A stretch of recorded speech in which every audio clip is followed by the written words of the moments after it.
I have the pleasure of calling on Dr. Ese Owie. Before Dr. Ese Owie speaks, I'll just give his bio. He's an accomplished international trade law, trade policy and trade economics professional.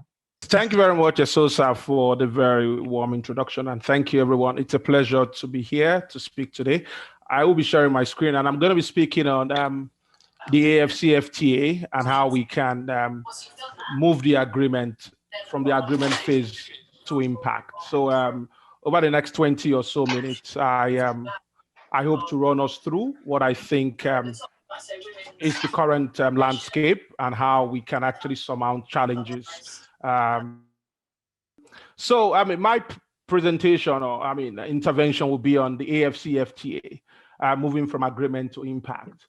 And basically, what we intend to do today has been broken down into four segments. First, we'll have an introduction, and part two would be looking at the AFCFTA, whether or not it's actually the game changer it's touted to be on the continent. And in this section, we have a number of subsections. We look at the state of play, look at the potential benefits, and look at AFCFTA as a driver of industrialization and export diversification.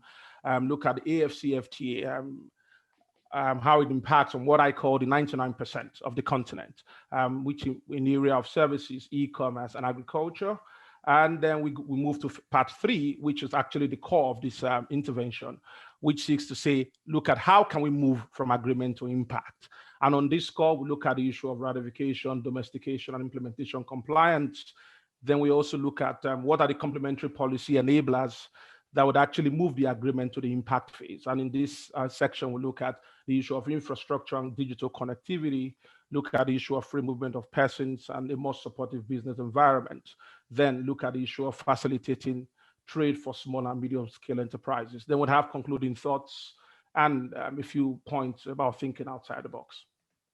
So yes, first key thing is the AFCFTA enlightened self-interest? I believe so. And yeah, I put up a quote here by Martin Niemola. He says, first they came for the socialist and I didn't speak out because I wasn't a socialist. Then they came for the trade unionist and I didn't speak out because I wasn't a trade unionist.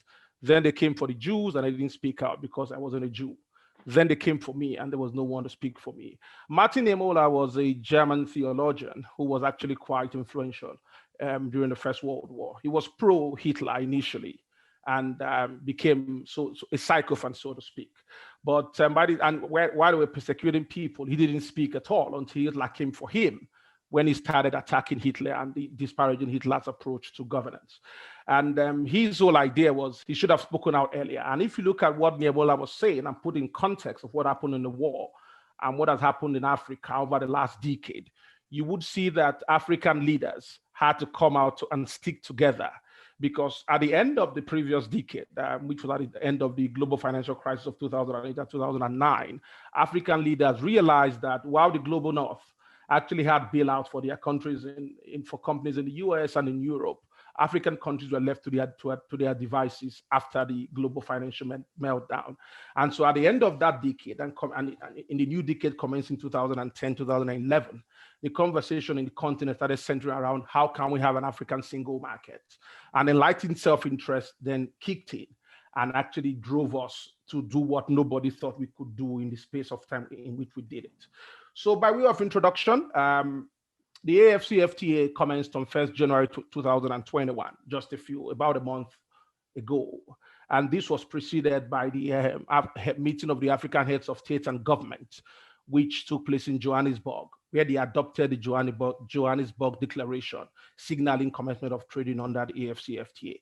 So far, more than 35 countries have ratified, and the agreement seeks to connect 55 countries, creating a market of 1.3 billion people.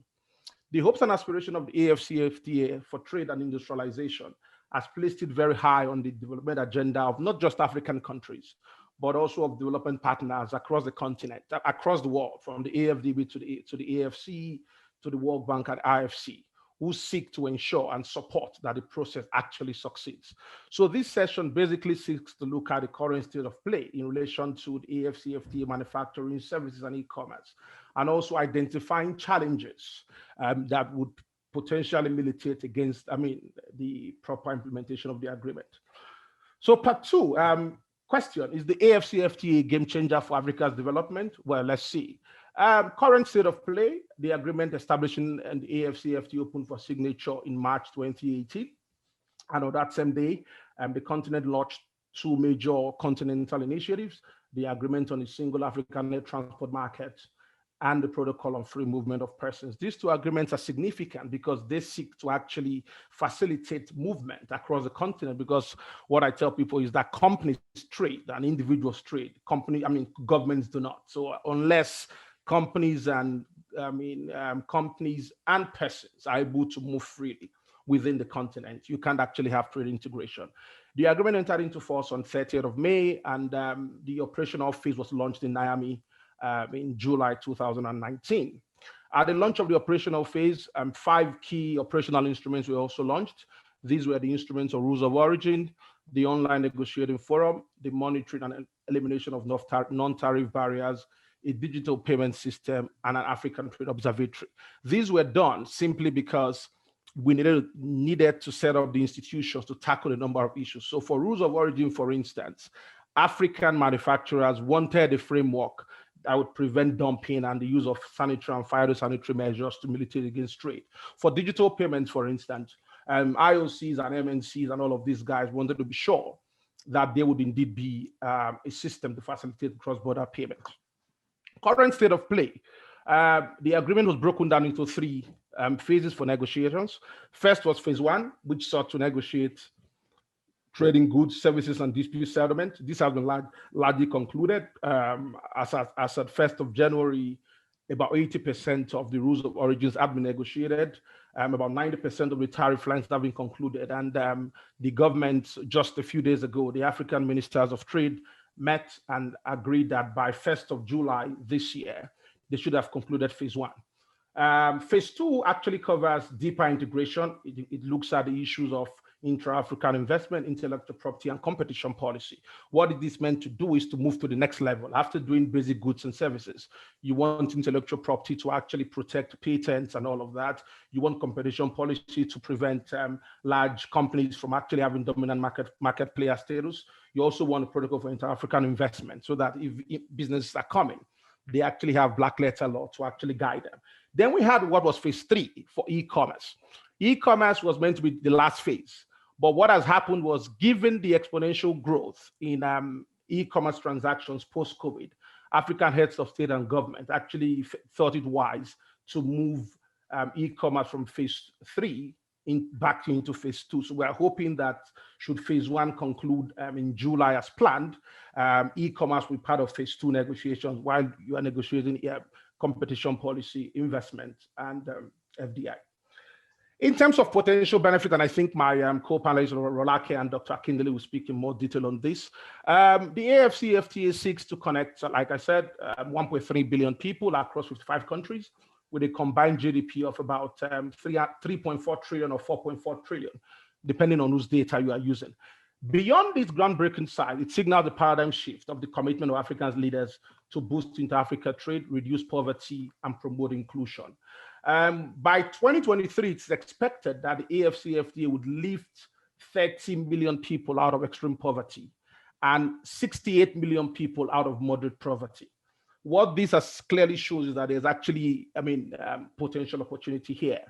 Another key thing is that the AFCFTA, for the first time, brings together all the markets in a single block, thus giving major manufacturers in Europe and America access to a single market that was not there before.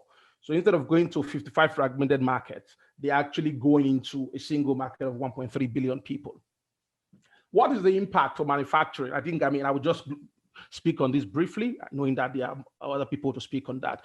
But basically, it's been estimated that the AFCFTA would trigger a 110% increase in manufacturing year on year over the next 10 years. What this clearly tells us that economies of scale, value chain development would come into place, and the AFCFTA would trigger massive manufacturing opportunities on the continent, leading to industrialization and export diversification. But for me, as a development person, I believe that the issue of industrialization and export diversification would only focus on the so-called 1% of Africa, which would be the big manufacturers, the international companies, and the multinational companies. Where does this leave the SMEs, who are the other, who form part of the 99%? So for us, this is key. And in looking at this, we are looking at three major areas: services, e-commerce, and agriculture. For services, it's tricky. On paper, current data actually shows that compared to manufacturing, services would not, be exponential. But the flip side is that over about 90% of all African countries will see the overall volume of services activities grow under the AFCFTA, reflecting a higher demand for services as the wider economy grows. What this means is that services has actually a more profound potential in driving inclusion and shared prosperity. So this makes it an important aspect for the liberalization on the continent. In terms of structure, the AFCFTA adopts the structure of the WTO's General Agreement on Trade in Services, which actually looks at 4 modes of supply. Mode 1, cross-border supply; Mode 2, consumption abroad; Mode 3, commercial presence; and Mode 4, movement of natural persons. And these are, we can look at these in a more granular form later. But in terms of specific sectors, the AFCFTA focuses on 5 priority sectors: transportation services, telecommunications and information technology, professional services, and tourism. This shows you that it is going to be massive. Just about a week or 2 weeks ago, the South African government announced a stimulus plan specifically to give debt financing to the tourism community, industry in South Africa. Same thing is happening in Kenya. So what does it tell us for Africa is that there's going to be a major growth in services trade. For us, quick takeaways: cross-border healthcare. Although healthcare is not specifically mentioned as a service to be liberalized under the AFCFTA, it can indeed come under the liberalization of professional services in phase 2.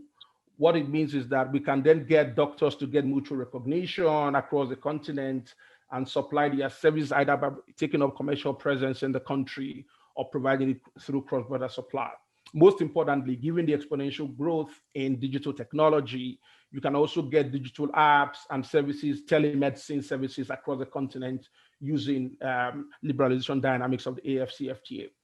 2 other key issues for services, which we spoke about earlier, is the issue of the single African air transport market and the protocol of free movement of persons. This will be key in actually ensuring that business people and services can move and take up residence and establish offices across the continent. For e-commerce, although digital trade and digitization wasn't specifically mentioned in the agreement actually speaks about e-commerce trade as a single pillar, which is now to be subsumed as part of phase 2 negotiations. As we can see from COVID, even this current session we are having is being facilitated by a digital platform, which is part of digital services. So we believe that post-COVID and the new reality has given life to what would be a major explosion in trade in digital services. And especially for the young dynamic population on the continent, we believe that this can be unleashed if we leverage the agreement properly to create jobs and trigger shared prosperity. Another part of the impact of the AFCFTA will be on the issue of agriculture. Agriculture is the largest employer of labor in Africa by sector, accounting for about 38% of total employment and 17.23% of continental GDP. It is thus a major important sector in most countries. Most African countries depend on imports from outside the continent for food security. This consequently makes us susceptible to demand and supply shocks. What we believe is that should the agreement actually give enough incentives to agribusinesses, even for small scale traders, we can become more, we won't be dependent, so to speak, on foreign imports, and we can also develop the agricultural value chain within the continent. Then to the main part of the discussion today: how do we move the AFCFTA from agreement to impact? I believe that while there's been a lot of political activity around the agreement signing and announcement of commencement and commencement of trading, there need to be more traction on the issue of domestication, ratification, implementation, and compliance with the AFCFTA agreement. Most importantly, we must also deepen the effectiveness and reach of various complementary policies and initiatives that we put in place to actually drive the agreement for us to see real impact. On the first one, there must be political will on the part of national government to ratify, domesticate, and implement the agreement. So far, 35 countries have ratified, and the number is increasing. And then we hear a number of countries in the old Northern African bloc, Tunisia, Algeria, and a few other countries just in the last few days have signified their interest to sign up. So hopefully in the next few weeks, we'll get up to 40 or 41. But beyond this, there must be deliberate action to ratification and implementation. And the fear here is that if you look at the state of play in the regional economic communities, from COMESA to SADC to ECOWAS to the Eastern African bloc, you would see that regional integration has not actually translated to real benefits in terms of trade and development. So we are hoping that African countries would actually cover the implementation gap that we witnessed in the state of play with regional economic communities, and actually prioritize implementation, ratification, and operationalization of the agreement. This is brought to the fore. If you look at the case of Nigeria, I did a case study here. The Nigerian case is actually quite surprising. Nigeria has been at the forefront of Africa's economic development, and a number of key initiatives for African integration occurred in Nigeria: the Lagos Plan of Action in 1981 and the Abuja Treaty of 1991. But surprisingly, Nigeria refused to sign up to the AFCFTA when it was open for signature in Kigali. And we didn't sign up for a long time until we got to the launch of the operational phase in Miami in 2019. And why did this happen? It was because the manufacturing sector in Nigeria, which is actually the more influential sector compared to the services sector, put pressure on the government not to initially sign up to the agreement. Eventually, when that roadblock was surmounted, they also put pressure on Nigeria not to ratify. And while that was going on, the big boys in the manufacturing sector also ensured that our borders were closed. And what does this tell you? It tells us that clearly there's domestic tension in terms of implementation. And no matter the political will of the government, unless the government is able to bring the domestic interest groups together and actually give them direction and give them a reason to sign up, there will continually be a problem domestically. Next, we look at the complementary policy enablers. So let's even assume that even if, but by way of, for the sake of argument, that all the countries are willing to implement, beyond implementation and domestication and ratification, there are key policy objectives or key policy enablers that must be put in place for the AFCFTA to work. And the AU has done something, the BIT, the Plan Boosting Inter-African Trade. It's an initiative of the AU. A number of these have brought to the fore to say, how can we actually have complementary policy enablers? First on this, which I would also just touch on briefly because I know other guys speak on it. Yes. Infrastructure. We must fix our infrastructure, rails, roads, ports, digital tools, and what have you. That needs to be done. Then the issue of free movement of persons and a more supportive business environment. We must operationalize the single African air transport market and the protocol on free movement of persons, which is not yet been adopted by most countries. If this is not done, we may not get traction. Then another issue is the issue of what's it called now? Facilitation of small scale. I missed my slide. This is also what must be done if we must bring in the 99%. We cannot focus on just manufacturing, which covers only 1% of Africa. We must bring in the SMEs, the small traders, the informal traders, and the youth population. Unless we have special trading regimes like is done in COMESA, unless we actually replicate that across the continent, giving SMEs an incentive to trade, we will not have much of an impact. In closing, I'm just rounding up. In closing, It is clear that the AFCFTA is central to the African Union's goal to create an African economic community. It's been flagged off as Africa's biggest startup. It's been flagged off as our, engine for economic renaissance, our biggest stimulus plan. But the promise goes beyond trade flows. We must look at how can we move this from a mere agreement to make it an impactful agreement. How can we promote shared prosperity? How can we promote inclusive growth?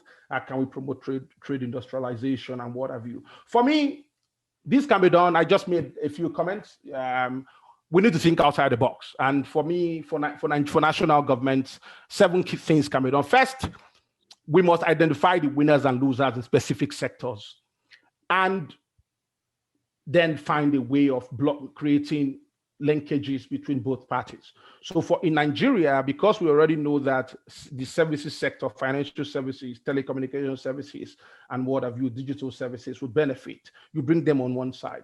The manufacturers are already saying, oh, this would lead to dumping, this will be good for us. You bring them together and actually have a conversation as to how you can make it work for both parties.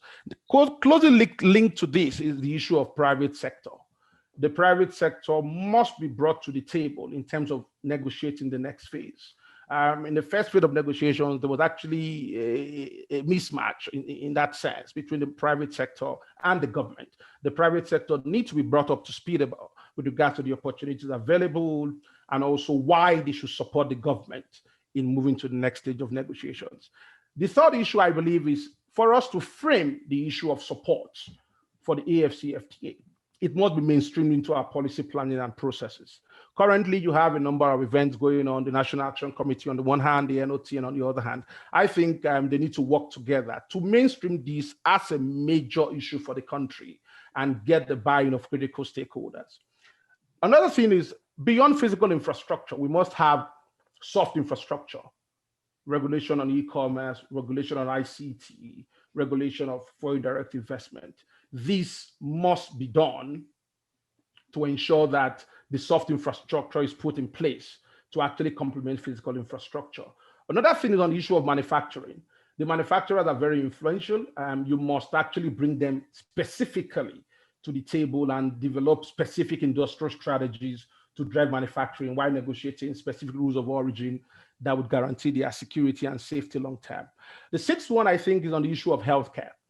Post-COVID, I think the COVID pandemic is here to stay for a long time, even if we come out of it, hopefully, by the end of next year with mass vaccinations. It has actually altered the way business will be done. So I think the opportunities for healthcare abound, and we'll begin to look at how can we leverage the agreement to trigger a growth in healthcare services, from digital technology to movement of persons, cross-border supply of healthcare services, and what have you.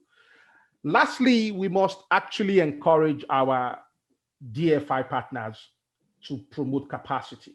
A key issue on the AFCFTA is that most people don't even know what it's all about. Most national governments lack the critical capacity to negotiate trade, to structure agreements, and what have you. So I think we must move the interest of DFI partners to actually support the capacity building process, to support national governments in negotiation, and most importantly, to support the AFCFTA Secretariat as it seeks to deepen the rules of engagement.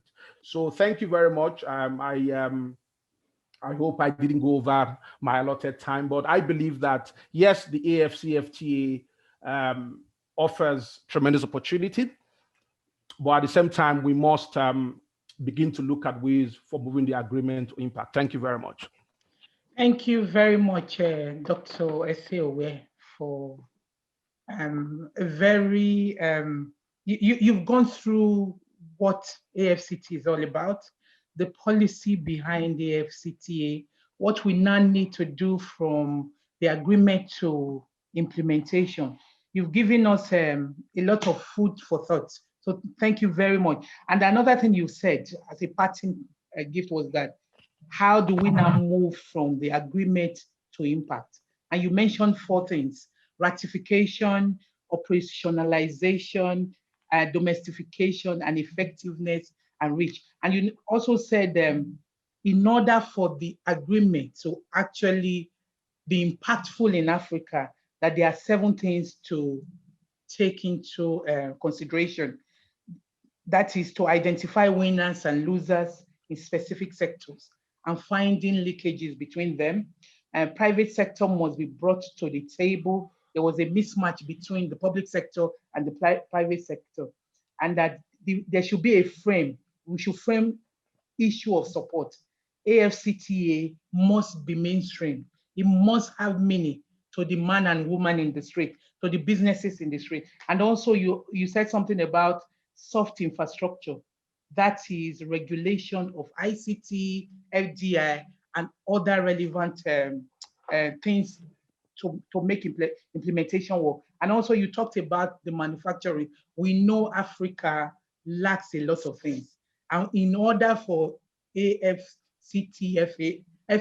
to work, we must get our manufacturing right. And then also you talked about healthcare. Healthcare is a big one. We know what healthcare requires and what healthcare needs, and that there should be a growth in healthcare services, and to encourage DFI partners to promote capacity building, that we lack critical capacity. So there should be a focus on supporting national government and players to make the agreement work. Thank you very much.